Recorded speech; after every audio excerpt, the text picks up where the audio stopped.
Bismillah ar-Rahman ar-Rahim.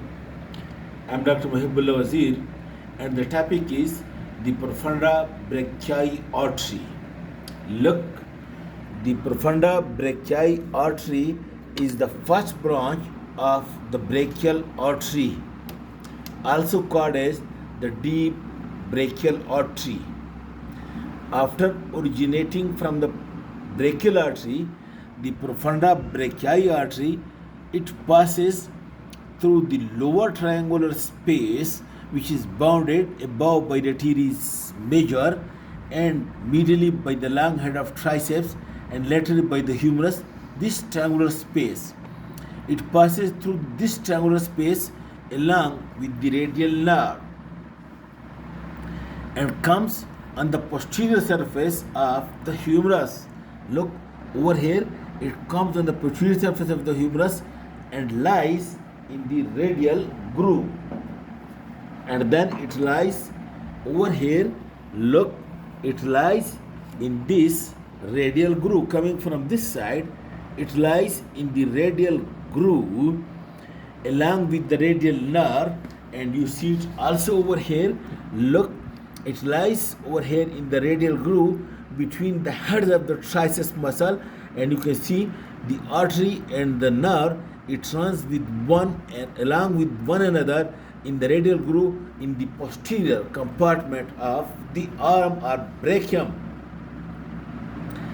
After giving many branches over here in the posterior compartment, then the Profunda Brachii artery again comes over here by piercing through the lateral intermuscular septum. Over here it is in the posterior compartment. It again comes to the anterior compartment by piercing the lateral intermuscular septum along with the radial nerve. Both of them again come into the anterior compartment and comes to lie over here in the anterior compartment.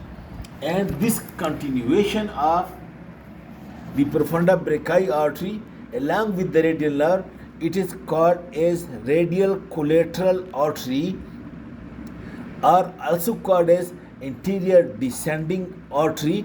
And this anterior descending artery and radial collateral artery, it lies in the cubital fossa in the anterior compartment and lying anterior to the lateral epicondyle and anastomose with the radial recurrent artery over here. While in the posterior compartment, while lying in the posterior compartment, this Profunda Brachii artery, it gives muscular branches to the triceps muscle.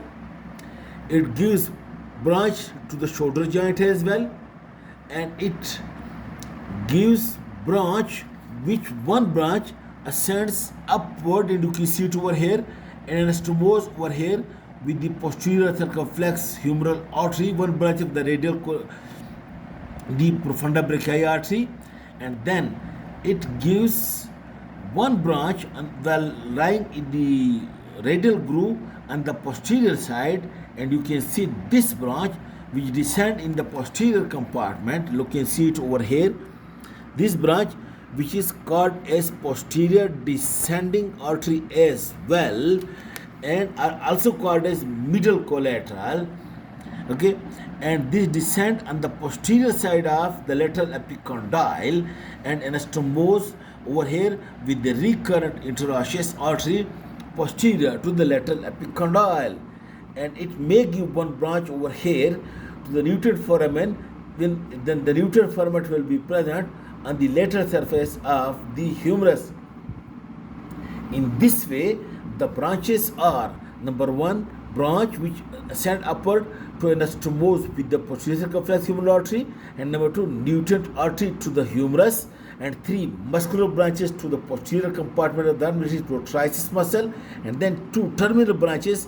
One is radial collateral that follows the radial nerve and lies anterior to the lateral epicondyle, and one is middle collateral that are posterior descending, which runs on the posterior compartment and pass posterior to the lateral epicondyle and anastomosing anteriorly with the radial recurrent and posteriorly with the recurrent interosseous artery. This is about the Profunda Brachii artery. Thank you very much.